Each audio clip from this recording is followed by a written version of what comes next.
What's going on, everybody? It's Frito here for Your Overwatch. Today we're going to be breaking down one of the wackiest strategies I've ever seen in pro-level Overwatch. The LA Gladiators have created a counter-meta style to force Reinhardt to work in a meta that doesn't really suit him. More surprisingly, on maps that don't suit him. And seeing how the Gladiators adapt around this style, I think will show off how you should be approaching some of the other characters as well in this, with the more brawly rushdown characters Lucio and Mei, and how to sync up with an aggro Rein playstyle. And for your latter games, you can substitute in other brawly type characters like Doomfist, Reaper, etc. Characters that want to get in on close range. Now, in truth, close range comps aren't very good right now. We are in a spam meta, and I say spam instead of double shield because Orisa Sigma, with their reduced health on their shields, that part of their kit isn't really the major strength. They can't really use the bunkers to set up on objectives. Instead, it's more of just an extra bit of sustain playing around cover, making FPS angles normally, utilizing the firepower of those characters alongside other heroes that play that style as well, typically with Baptiste Zen as the strongest firepower backline, Ashe, who's been kind of over-tuned for this style,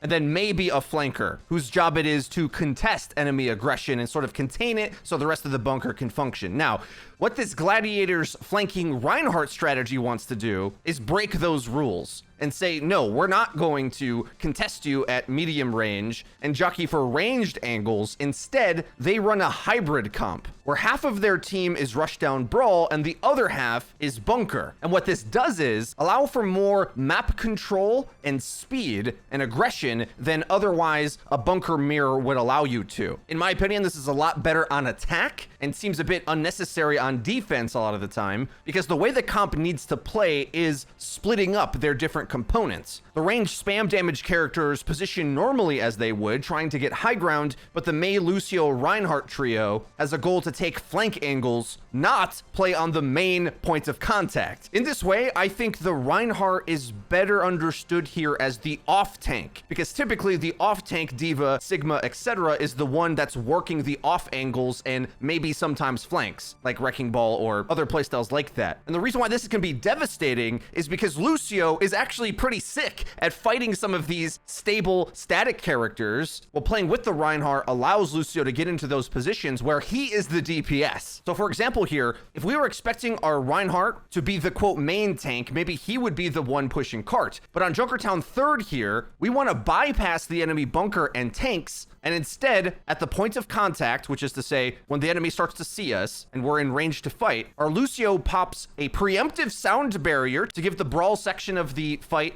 extra health, and he and Reinhardt clean up the kills on the backline. The goal here is to get those damage abilities, the Hammer and Lucio, onto the enemy squishies past the barriers and protection. And if you're not ready for this, well, it can be really hard to counteract it, especially with the double shield tanks, because Halt and Sigma Rock can punish this kind of, but once the shield's that close into the backline, both of those abilities can get blocked and Rein can go back to swinging away or having extra life with the sound barrier. We'll praise this comp more as the video goes on, but the truth is this is a very boom or bust playstyle. It's going to require you to set up these close range engagements, because the principles of the spam meta is, if Rein tries to just stand on cart and stall and wait, he doesn't have the ranged poke or shield trading that mirroring the bunker tanks would. Keep this in mind. If you want to have a more inactive playstyle where you don't have to play like a maniac to set up these engages, you're going to need to mirror the bunker tanks, especially on Junkertown, which is more of a long-range poke fest. This is why even on the defense on Junkertown, the Rein are still playing the comp in the same way. They're half goats, half bunker.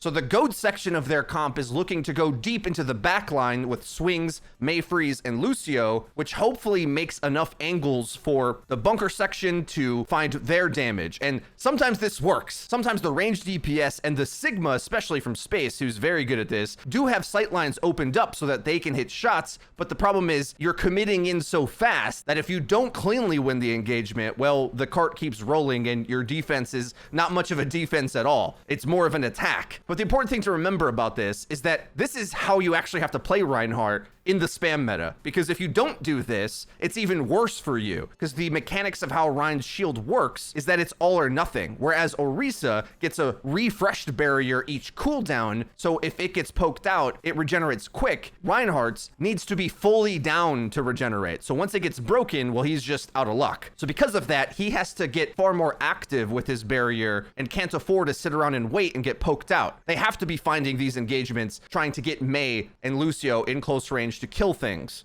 It's not defensive at all. So the way this ends up working for the Gladiators is if their brawl section of their team comp can isolate a kill using Reinhardt's big burst of damage up close, which is more than what Orisa can do, surely.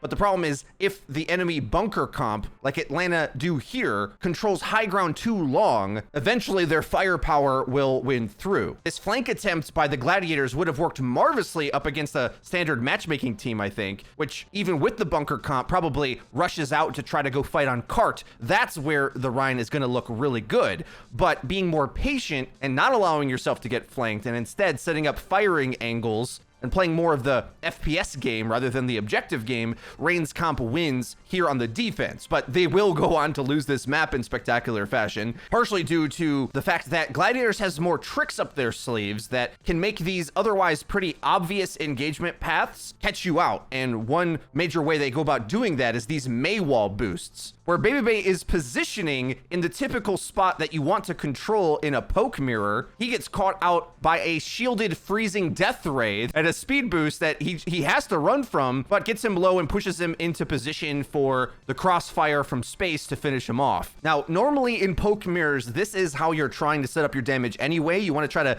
find cheeky ways to outposition the enemy's shields and defenses to hit meaningful shots and get picks, but the speed boost and Rein shield provides extra protection to kind of put a clock on the enemy to respond quickly enough. And perhaps unsurprisingly, it has kind of like a 50% boom or bust rate from what I can tell, especially when the bunker team has ultimates. There's a lot of ways that you can sniff out the engagement coming and then have an ult ready to just punish them perfectly. But very similar to Goat's meta before it, this counter meta style is hoping that it can get more meaningful fights on cart and just stall the objective with brawl long enough that over the course of a long match, it can eventually win. I think if Atlanta adapted sooner, they would have won this Junkertown, but too many of the fights were successful, and even when Cloudy's Reinhardt is getting outplayed, it's making enough space and forcing enough of a rotation where space can get better hyperspheres angles or the Lucio can mop up. Now,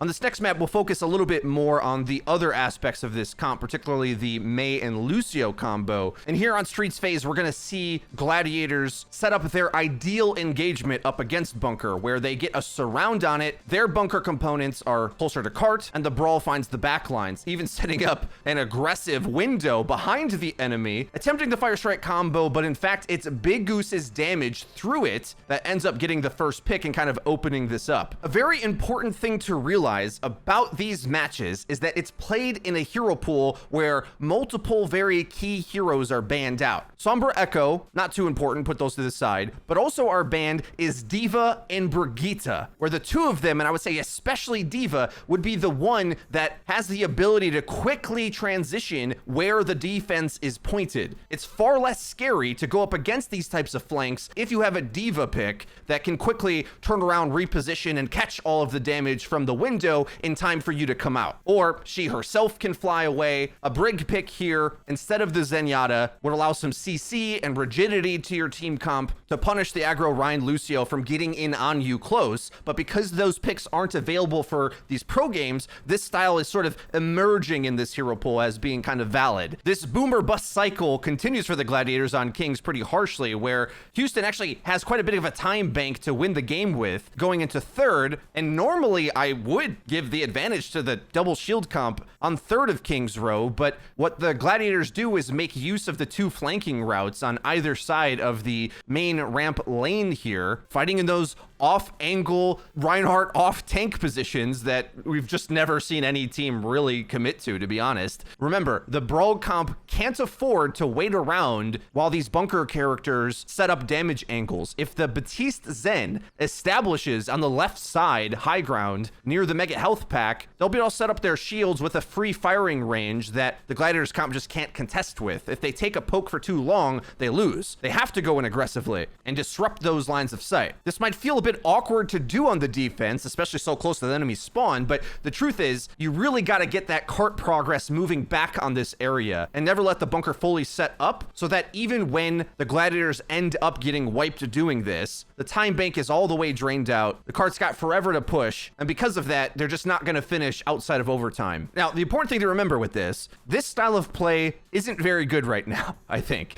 It's fair to say. It's interesting, and I think teaches us a lot about the game and how you can alter your comps to fit your desired play styles, but we're not redefining the meta all of a sudden. I think they had every right to lose the series up against Atlanta if they adjusted faster, and given another week of preparation, the Houston Outlaws coaches were able to adapt to the shenanigans that Gladiators were trying to pull in the previous week, and they won their series against them 3-1 despite losing that Kings Row map where it did end up working. But I did want to break down this other variant of the comp that they ended up trying, which is the double main tank Winston Reinhardt, which I think is a comp that definitely can work in your ranked games. I'll go to explain why, but the reason why it won't work in Owl hardly ever is because Winston and Ryan are so aggressive, they don't really have defense for off angles. So because of that, Linkser and Dante can use their mobility to get their damage wherever they want. And with no Diva in the pool, a crucial character for that Reinhardt rushdown to not get surrounded by damage, well, there just is no defense against any angle that Dante or Linkser want to take. Winston Bubble is not very good when used defensively, in my opinion. It needs to be used to aggressively set up your damage deep, but with control of the map, the Houston Outlaws are able to set up long-range crossfires that pokes down this quick rushdown playstyle before it really can find a target to isolate. The map's just way too big. If you're playing in this bunker style and you see an enemy Lucio Reinhardt trying to emulate this style against you,